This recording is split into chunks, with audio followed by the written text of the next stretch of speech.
Vale, pues Israel, vamos a meternos un poco al turrón, que para lo que hemos traído hoy, que es Ah, no. las leyendas de Extremadura, ¿no? Y el folclore, mitología. Antes has mencionado tú que has sido, bueno, que has estado estudiando, ¿no? El norte de España. Y en varios podcasts ya hemos dicho que el norte de España es como mágico, ¿no? Que tiene una barbaridad de mitología, de seres. Te quiero preguntar, ¿en Extremadura hay mucha mitología, hay mucha leyenda, hay muchos seres? Mira, en Extremadura yo pensaba, cuando empecé, a mí me daba muchísima envidia. Yo quería ser gallega o vasca. Pero, claro, yo decía, ¿por qué soy extremeña que aquí no hay nada? Pues sí hay. Lo que pasa que es verdad, bueno, primero, Extremadura, yo diferenciaría muy bien el norte y el sur, porque son dos, no es que sean norte y sur, es que son dos civilizaciones casi diferentes, son dos culturas diferentes. Badajoz es mucho más Andalucía, es, es una cultura mucho más cristianizada, mientras que Cáceres está completamente entroncada, sobre todo el norte de Cáceres, con Cantabria y Galicia y Asturias. Además, es una línea recta que baja y más se ve que con los pastores que bajaban con el ganado se traían a sí mismo las leyendas y esa mitología. Entonces, donde más riqueza hay en Extremadura, sin duda, es en las comarcas del norte. Sierra de Gata, en las Urdes, en el Valle de Ambroz, en el Jerte y en la Vera. Y además, hay otra cosa en relación con las leyendas. Las leyendas tienen su propio ecosistema. Por ejemplo, es muy difícil que existan seres mágicos grandes. Por ejemplo, en Almendalejo, que está en Badajoz. ¿Por qué? Porque eso en verano es un secarral. Y tú, sí, no tiene dónde esconderse. O sea, si hubiese un ser gigante, lo ves. Lo ves en medio del secarral. Sin embargo, si tú ese ser gigante lo metes en un bosque del norte de Cáceres o del norte de España, sí puede camuflarse. Y por eso hay una mitología más rica allí donde hay más naturaleza. Aparte de que los seres mágicos siempre están relacionados con la naturaleza o casi siempre están relacionados con esa naturaleza porque son también en cierta manera protectores de ella. Entonces, cuanto más verde hay, normalmente, más mitología y más seres mágicos. Mm. Otra cosa que también hemos dicho muchas veces aquí es que al final el sur de España, ¿no? Como que tiene esa influencia de leyendas y mitología un poco más, pues, cristiana, musulmana, ¿no? Y el norte al final, pues, es como más celta, ¿no? Sí. Más pagana en este sentido. En Extremadura pasa igual, en plan, en Badajoz tienes como más leyendas y más cultura de eso, del cristianismo, de los Sí. musulmanes, y en Cáceres, pues, más celta. Sí, en Badajoz hay muchísimas leyendas de Mora y Cristiano que se enamoran, que ella se muere de amor o que gana la plaza porque ella le abre las puertas. Muy, muy, muy cristianizado. Mira, simplemente hay un estudio que he hecho sobre las apariciones fantasmales en Extremadura. Un estudio antropológico, ¿vale? Y es curioso, ahí lo ves todo. Mientras que en Badajoz las apariciones siempre son individuales, o sea, es una persona, un fantasma solo, el que se aparece. ¿Y con qué motivo? Pues para pedir misas. O sea, totalmente cristianizado. Sin embargo, si te vas al norte, ya empiezan a aparecer en grupo como la Santa Compañía Gallega. Bueno, la compañía, porque de Santa tiene poco. Como la Compañía Gallega y no te vienen pidiendo misas. Lo que quieren es llevarte con ellos. O sea, es una cosa ya mucho más celta que cristiana. Y simplemente en ese estudio de qué muertos se aparecen, cómo y dónde, ya te están diciendo que son dos tipos de cultura completamente diferentes. Ya veo a más de uno de Cáceres bajándose a Badajoz porque O le al gusta revés, más. yo subo mucho a Cáceres porque me gustan más las compañías. Más entretenido para hacer una rave. Vale, pues habiendo hecho un poco esas diferenciaciones, te quiero preguntar cuáles son las leyendas más famosas de Extremadura. En plan, si le tuvieras que explicar a alguien cuáles son las leyendas más emblemáticas, alguien que no conoce Extremadura, ¿cuáles le contarías? A ver, yo creo que hay una por encima de todas que además es que he hablado de ella, dedico capítulos hasta Caro Baroja, uno de los mejores antropólogos que ha tenido España, que es la de la Serrana de la Vera. Y es precisamente una leyenda que yo nunca había investigado, o sea, nunca me había centrado, nunca la había contado porque me pareció un coñazo de leyenda. Pero yo estaba equivocada. ¿Por qué? Porque la leyenda que ha llegado a nuestros días, la que todo el mundo conoce, es la que escribió Lope de Vega y la que escribió Vélez de Guevara, que es una leyenda ya romantizada, digamos. La leyenda que ha llegado a nuestros días cuenta la historia de eh, una joven humilde del pueblo que se enamora del sobrino del obispo de Plasencia. Él le promete casarse con ella, tienen relaciones, la mancilla, como dicen en los textos, y entonces, una vez que la ha mancillado, él se hace el longui, no quiere casarse, entonces ella, ya mancillada, no puede seguir con su vida, se va a la sierra de Tormantos, donde vive en una cueva y se venga de cualquier hombre que pase por allí matándolo porque le ha cogido asco a los hombres. Básicamente, esa es la leyenda. A mí cada vez esta leyenda me parecía una basura, pero vamos, es que no me decía nada, ay, que me han violado. No, que no me han violado tampoco. Que no piensan que yo casa conmigo, ay, me voy, no sé, no me molaba. Claro, hasta que me fui a la Vera y empecé a recoger los testimonios de la gente del pueblo, de Garganta la Olla, y de las pruebas del alrededor y los romances. Y claro, mis primeras sorpresas es cuando empiezo a decir, no, es que ya salía solamente las noches de luna llena. Es que era un monstruo. Es que mataba a los hombres porque era mitad caballo. Claro, y ya empiezas a decir, aquí hay algo que no me cuadra. Y efectivamente, tirando de los antiguos romances, hay un momento de hoy incluso que ella en un romance, dice bueno, en los romances lo que cuenta es que hay un momento, o sea, los romances empiezan cuando ella está viviendo en la cueva, o sea, no se cuenta toda la historia esta del amor y que ella se escapa, no, los romances antiguos directamente dicen que hay una serrana que vive en una cueva de la Vera y que se dedica a ir a beber al río cuando tiene sed, cuando tiene hambre caza conejos o caza animales, y cuando tiene ganas de hombre baja hasta la ribera y cuando ve pasar un pastor, un cazador, un viajero que pasa por allí, se lo lleva a la cueva, le dice vente conmigo, evidentemente se van con ella porque ella es monísima, y en la cueva ella le hace la cena, le da vino para emborracharlo, hacen el amor y cuando él se queda dormido lo mata. Pero espérate, Javi, que lo mata, pero le da pistas, porque cuando le ofrece el vino se lo da a una calavera, como si fuera una valquiria, ¿sabes? Sí, coño, te está dando pistas. Además, en uno de los romances el chaval le dice, bueno, ¿esto qué es? Y le dice, bebe, serranito, bebe de esta calavera, que puede que otro día alguien de la tuya beba. O sea, te lo está poniendo clarinete. Bueno, pues en el romance cuentan que este es un poco más espabilado y cuando terminan de hacer el amor, él empieza a tocar la vihuela y ella se queda dormida. Entonces él aprovecha para largarse. Y cuando él se está largando para denunciarla, ella empieza a gritarle, sale detrás de él. No puede cruzar un río como los antiguos númenes, como las ninfas antiguas, tienen un territorio, o sea que eso te demuestra que no es una persona humana, realmente estamos hablando de un ser mágico. Y le grita al pastor, le dice, entre otras cosas, le dice que mi padre era pastor, que mi madre era una yegua, que mi padre comía pan, que mi madre comía hierba. O sea, está diciendo directamente que es hija de un humano y de una yegua, y por eso ella se convierte también en yegua. O sea, claro, cuando empiezas a ver esto, te explota la cabeza y dices, pero aquí hay mucho más de lo que me están contando.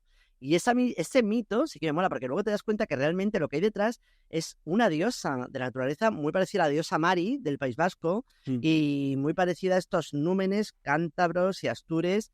Es una diosa de la montaña de Tormantos, además de la diosa de las tormentas. Es que es bestial, es que cuando te das cuenta es bestial. Y ahora mismo es una de mis leyendas preferidas, pero claro, cuando es escarbado y le quitas toda esa pátina de ñoñería, de romanticismo y de ay, pobrecita abandonada. No, pobrecita abandonada, no, si es una bicha. O sea, es una diosa, claro, no tenía nada que ver, ¿eh? Una leyenda con la otra. Nada. Y eso pasa mucho con las leyendas, ¿eh? Porque, ¿cómo se llamaba esta mujer? ¿O no tiene nombre? No, siempre le llamamos la Serrana de la Vera, pero, por ejemplo, Lope de Vega sí que le pone el nombre de Isabel de Carvajal. Y incluso si vas a Garganta la Olla te van a enseñar la casa de Isabel de Carvajal. ¿Y tenía apariencia humana? ¿Y luego se transformaba en caballo o era como un poco centauro? Pues no, era mitad caballo y mitad yegua. O sea, era tipo centauride. Sí. Es como, sí. Jolín. Y fíjate, un anciano muy mayor, el tío Mateo, me contaba que a él de pequeño no le dejaban salir cuando era de noche por miedo a encontrarse con la serrana Daniela. O sea, que él le llamaba Daniela. No he vuelto a escuchar nunca lo del nombre de Daniela en ningún sitio, pero me parece curioso. ¿Y porque esta leyenda está extendida por toda Extremadura o es más del norte? España, por toda España. Ah, por toda España. Sí, hace poco, no sé si conoces a Javier Prado, que Sí, también que por aquí. es ilustrador. Sí, vale. Pues Javier, que es un crack, y estamos todo el día, parecemos novios, estamos todo el día mandándonos mensajitos por WhatsApp, porque cuando yo encuentro algo que le puede molar a él, se lo mando, y cuando él encuentra algo que me puede molar, y el otro día me mandó un romance que había recogido en Ceuta, y que precisamente contaba esta historia de que un pastor se encuentra con la serrana de la Vera en un árbol, le disparan y cuando cae se da cuenta que es mitad caballo. O sea, que es una cosa muy, muy, muy, muy extraña y se la encontró en Ceuta el romance. Y ya te digo, Caro Baroja también lo investigó y se había oído, pero todos dicen que es originario de la Vera, de Extremadura. Guau, o sea, la verdad es que lo veía, ¿eh? No sabía yo que existía esta leyenda y además lo que dices tú, ¿no? De que al final si es ascendida, me parece muy curioso. Ya me dan ganas de Vigila cuando dibujar puedas, a la sí. serrana. O sea, que... Sí, es para dibujarla. Sí. Sí, además, me lo imagino, pues eso, como dices, ¿no? Como una diosa, ¿no? Del bosque. Pero es verdad que lo de las Sí. calaveras... Dicen que era alta, o sea, además te la describen así, vigíala cuando puedas, alta, rubia o jimorena, dicen que es, y que dice que tiene una trenza que le lleva por debajo del culo. Qué Por guay, debajo de las ancas, le dice, pero sí. qué guay, qué guay. Vale, ¿tienes alguna leyenda que sea más propia de la zona de Cáceres o de Cáceres mismo? Cáceres capital. Sí, o de la zona, un poco. Puede ser ambas, si quieres. O sea que... A ver, de Cáceres capital, la más conocida también es la Mansábora, que es esa no me ha volado mucho, aparte del nombre que sí me gusta, porque es la típica que te decía, quizás de la parte de Badajoz, pero se da en Cáceres. Se cuenta que esa leyenda la he escuchado en muchos más sitios, y se cuenta que cuando los árabes tienen Cáceres, llegan las tropas cristianas, no pueden, Cáceres está amurallada, no pueden entrar, y dentro vive, en el Alcázar, vive el jefe árabe con su hija, bellísima, por supuesto. Esta hija se enamora de uno de los caballeros cristianos porque lo ven, y se comunican por medio de un túnel secreto, hasta que un día, para que él pueda entrar a verla, ella le da las llaves y aprovechan para entrar todos por ese túnel y consiguen tomar la ciudad de Cáceres precisamente la noche de San Jorge, que es en abril. En ese momento el padre le encarga a un mago árabe que castigue a la hija, la arroja al aljibe, convertida en gallina de oro, y a sus hayas en pollitos de oro. Y desde entonces dicen que en la noche, unos dicen que San Juan, otros que San Jorge, se puede ver esta gallina con los pollitos de oro recorriendo lo que queda de las almenas de la ciudad de Cáceres. Qué guay. Esta historia, bueno, a mí mi abuelo me la ha contado cada vez que hemos ido a Cáceres. Ah, qué bien, qué bonito. De hecho, claro, yo no sabía que era el día de San Jorge, o podría ser una variante, porque yo no he estado el día de San Jorge en Cáceres, pero me han dicho que sí que hacen lo de que esconden un huevo de oro Sí, en honor a esto. Y claro, yo no lo entendía han qué recuperado. tenía que ver. Sí, efectivamente. Pollitos de oro. Fíjate una cosa muy curiosa, Javier, cuando respecto a eso de que esconden huevos de oro, que se están recuperando las leyendas. Las leyendas siempre han influido en la realidad y en la historia, hasta tal punto que, bueno, se decía, era una creencia, que en Cáceres cualquiera, te estoy hablando ahora del siglo XIX, ¿vale? Cualquiera que consiguiese un pollito de estos de oro sería rico para siempre. O sea, ese pollo, no porque el pollo fuera de oro, sino porque te trae la fortuna, ¿vale? Bueno, pues había un hombre, un comerciante en Cáceres, que era muy avispado en los negocios y hizo mucho dinero muy rápidamente, pues compraventas y tal, y empezó a enriquecerse, y la gente empezó a decir que se estaba haciendo rico realmente porque había conseguido un pollo de oro, porque él lo decía de broma, cuando le decían, pero tío, ¿cómo tienes tanto dinero? Él decía, ¿por qué conseguí? Porque conseguí la noche de San Jorge un pollo de oro. Y la gente se lo empezó a creer. Bueno, pues yo he conseguido la documentación, que es cierto, que a este señor, un día yendo de Cáceres a Mérida, que además era un terreno Era un viaje muy frecuentado por los bandidos, por los bandoleros de ese momento. Lo atracaron, no le pidieron el dinero, le pidieron el pollo de oro, porque estaban convencidos de que él tenía ese pollo de oro. Y él no sabía decirle que era mentira, que él no tenía ningún pollo de oro, que era una broma y que al final consiguió salvar la vida, pero de milagro, porque lo atracaron para robarle ese pollo de oro de la Mansa Alborá que la leyenda contaba que salía la noche de San Juan. O sea, que tú has ido haciendo una bola de nieve hasta hoy Sí. en día que hacen esta... Buah, es increíble, me flipan Sí. estas cosas. Es increíble. Vale, y de más de Badajoz, ¿tienes alguna leyenda? Imagino que allí, por lo que has dicho, habrá alguna más de esto, ¿no? De rollo cristianismo o de algún espíritu, algún santo, alguna cosa de estas.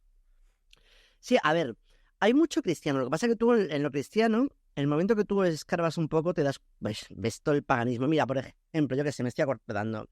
Cabeza del Buey, ¿vale? Cabeza del Buey, a las afueras hay un castillo en lo alto, ¿vale? Y luego hay un secarral enorme que te puedes morir de asco. Y en medio del secarral, un oasis, tío. Debe haber aguas subterráneas, pozos, lo que sea, que hay un espacio con mogollón de vegetación, con unas fuentes que se supone que son sagradas, y hay una ermita. Bueno, hasta ahí correcto. Vale. Cristiano, pero en el momento que tú vas para allá dices, espérate, ¿cristiano de qué? A ver, primero, la ermita está dedicada a la Virgen de Belén. La trajeron, esa Virgen de Belén la traen los templarios porque además la ermita la levantan ellos y justo al lado hay un edificio templario donde ellos se quedaban allí a dormir y a velar. La Virgen de Belén se relaciona con el dios Belenos y todo el imaginario que traen precisamente los templarios de Tierra Santa y de ese encuentro con los sufíes. Ese lugar que se diferencia de todo alrededor por esas aguas, ¿por qué se cuenta que apareció allí la Virgen para hacerle ese santuario? Bueno, pues la historia que se cuenta es que un pastor que estaba allí descansando del calor con sus ovejas a la sombra de un gran fresno, de pronto, árbol sagrado, por cierto, de pronto se asoma a beber a uno de estos pozos que había en el suelo y ve en el pozo una dama pequeñita, preciosa, rubia, con el pelo largo, y entonces se queda flipado, se queda mirando más y se da cuenta que no es que esté en el agua, sino que se está reflejando y la dama está en una de las ramas del árbol bajo el que está. Claro, si esto que te estoy contando a ti te lo cuentan en el medievo, tenemos claro que el pastor se encontró con un hada, con el hada del lugar. Además, una mujercita pequeñita, preciosa, con el pelo largo, rubio. Pero claro, como tenemos que cristianizarlo, vamos a decir que es la Virgen. ¿Qué Virgen? La que me dé la gana. En este caso, puesto que vengo de Tierra Santa y quiero meter a la Virgen de Belén, la Virgen de Belén. Pero realmente es bueno, y efectivamente yo en un rato que estuve allí, bueno, un rato, son unas horas, pero que eché un vistazo, me encontré trozos de inscripciones romanas, me encontré restos visigodos. Ha sido un lugar sagrado, de siempre, porque además la gente no es tonta y nuestros antepasados menos, y sabían localizar los lugares sagrados. Esos mismos manantiales que antes estaban dedicados a los antiguos númenes, a las ninfas o a las antiguas diosas, pues ahora están dedicados a la Virgen, pero siguen siendo aguas sagradas que en este momento te dicen que son aguas que curan o aguas sanadoras, pero sigue siendo la misma historia. Y tú vas ahí, te das cuenta enseguida que es un enclave mágico. Jolín, qué guay, ahora me han ganas de ir, porque al final esto es como muy común, ¿no? En toda puedes dormir en la encomienda templaria, si vas para allá. Sí, porque la que es la encomienda templaria, que está pegado a la capilla, es lo único que hay, el único edificio que hay es la iglesia esta, la encomienda templaria. Le han hecho una especie de casa rural, además baratilla, y te puedes dormir en un paraje en el Quinto Jaray, que sabes que es mágico y que fue levantado por los templarios, te vale la pena, Javier. Ostras. Sí. Tienes que sentir ahí una aura y una corriente, ¿no? De leyenda y de misticismo curiosa. Pues mira, una de las preguntas que te quería hacer, ¿no? A lo largo del podcast es lugares mágicos que podríamos encontrar en Extremadura, porque al final lo hemos comentado antes, ¿no? Que Extremadura no es un sitio muy conocido, muy mediático, Y luego te puedes encontrar sitios como rinconcitos, como este que acabas de mencionar tú, ¿no? Que ni siquiera yo lo conocía y me parece increíble. Entonces, ¿qué sitios así más o menos te gustan de Extremadura y que nadie puede conocer? Madre mía, es que mira, yo creo que el primer libro que publiqué fue 50 lugares mágicos de Extremadura. Ah, sí, ostras. Y el Sidonia, Eso sí, que vamos a sacar ahora, que creo que es la quinta edición, porque es una bestialidad como se ha vendido, y vamos a hacer la quinta edición con revisada y con más fotografías en color, que es lo que estoy ahora. Y de hecho estoy también trabajando en otro libro que es 50 lugares sagrados de Extremadura. O sea, ya tengo 100. ¿Con cuál me quedo, Claro, compañero? porque el sagrado y los otros, ¿en qué se diferencian? ¿O cómo los diferencias tú? A ver, realmente el sagrado, me lo ha dicho la editorial para no hacer otros 50 lugares mágicos de Extremadura. Vale. Pero realmente los sagrados son mágicos. Quizás los sagrados están más... Me cuesta más porque están más cristianizados, porque normalmente tú sabes que siempre donde hay una iglesia antes ha habido una mezquita, antes ha habido un templo visigodo y antes un templo romano. Sí. Y están sacralizados ya desde... Pero normalmente ahora hay una iglesia y no me apetece tampoco escribir... que los 50 lugares fueran la iglesia de no sé dónde, la iglesia de no sé qué, la iglesia de tal.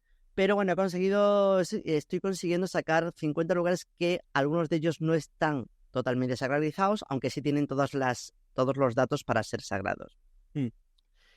Hace nada, este año, Javier Sierra hizo un congreso en Cultura dedicado precisamente a los lugares, a los enclaves mágicos, y nos llamó a especialistas en cada una de las regiones de España, y entre todos hicimos un decálogo de las 10 reglas que tenía que tener un lugar para que fuese considerado un lugar mágico.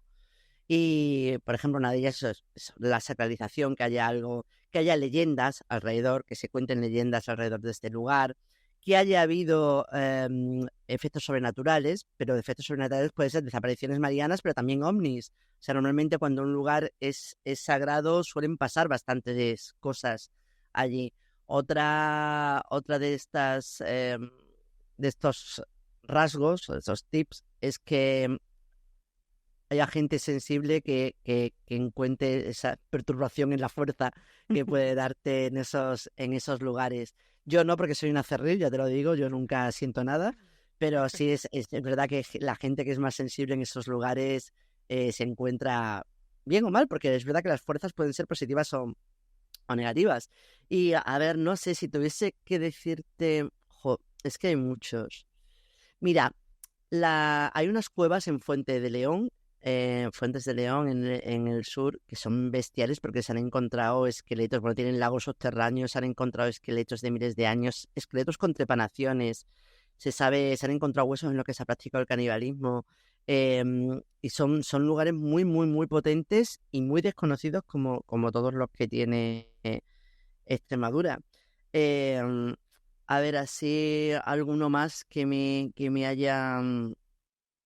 Bueno, joder, me has mencionado antes Santa Taicina, Santa Lucía del Trampar en Alcuéscar. Es bestial estar dentro de ese templo visigodo. Es que te vibra el alma, porque puedes ver cómo justamente una de las piedras de ese templo es un altar en el que estuvieron puestas las cabritillas que se ofrecían a la diosa Taicina Proserpina. Bueno, por ejemplo, otro de los rasgos que tiene un lugar mágico es que siempre hay un manantial sagrado al lado, y justo al lado de la cuesca hay un manantial sagrado que se considera con aguas milagrosas, y esas aguas salen de un venero, de un manantial, y van descendiendo kilómetros y kilómetros, kilómetros y kilómetros hasta desembocar en un lago cerca de Mérida. ¿Sabes qué lago es? El lago de Proserpina. O sea, salen desde Taicina y llegan hasta Proserpina. Claro. Que son las dos diosas que se asimilaron en época romana. Diosa del inframundo también, diosa de los muertos. O sea, es una maravilla, como al final te vas dando cuenta de que todo se hila, de que todo fluye, y que solamente hay que tener los ojos abiertos para poder ver las pistas. Sí, porque al final, en el caso de Tecina, por lo que yo he estado estudiando e investigando, puede ser una diosa celta que al final los romanos le atribuyeron el nombre de Proserpina, ¿no? Para igualarla, y luego al final se ha acabado convirtiendo en una virgen. Quiero decir, al final ha sido una cultura sobre otra, sobre otra. Siempre, sí, sí, sí, sí. Me Sí, parece, sí, me sí. parece increíble porque además es eso, ¿no? Al final es lo que dices tú, que siempre hay algún templillo, o hay alguna iglesia. Lo de los manantiales me parece curioso porque hay como muchas figuras, sobre todo diosas o seres mágicos femeninos que están relacionados con el agua. Todas, tío. Bueno, a ver, te voy a decir, es que, bueno, pero el 95%, es que te lo digo porque las estoy estudiando ahora, todas estas Mm. figuras, como te decía, mágicas femeninas en Europa, y claro, yo sabía que muchas tenían relación con el agua, pero cuando te prestas a analizar una por una dices, coño, agua, agua, agua, agua, agua, agua. O sea, sí, porque el elemento femenino siempre se asoció con el agua y la luna. Mm, De agua y luna. sí. Y todas tienen una relación o viven en arroyos, en pozos, en lagos, pero además las hadas, las ninfas, sirenas, náyades, incluso las banshees, que son lavanderas de la noche, lavanderas nocturnas, todas tienen relación con el agua porque al final es elemento femenino y también con la serpiente. Mm. Se cuenta que muchas también tienen la cola, la parte inferior de serpiente, de tipo melusina o de pescado, que al final también son escamas. No sé qué opinarás tú, pero yo, claro, investigando sobre pues, los dioses de Hispania, como lo llamo yo, y es como quiero llamar al proyecto algún día, me he dado cuenta de que, claro, nosotros tenemos la concepción de dioses como un panteón griego, donde hay el dios de no sé qué, la diosa de no sé qué, pero es que aquí hay muchísimos dioses y muchísimas diosas que comparten atributos. Por Claro, ejemplo, ahora la última que está investigando era la diosa Navia, que es de Galicia y, bueno, todo el norte de... del agua también. Ujú. Efectivamente. Y claro, comparte rasgos con muchísimas otras diosas. Es decir, aquí como que al final los dioses y las diosas no dejan de cada pueblo tener el suyo propio o que a lo mejor son compartidos en muchos atributos. No hay como uno y uno y uno, sino que todo es Sí, sí, como... sí, no, no, no, no. Claro, las fronteras están completamente difuminadas. Mm, No solamente entre ellos, sino mucho más con el sincretismo cuando llegan las nuevas religiones o los nuevos. Ahí es ya cuando empieza.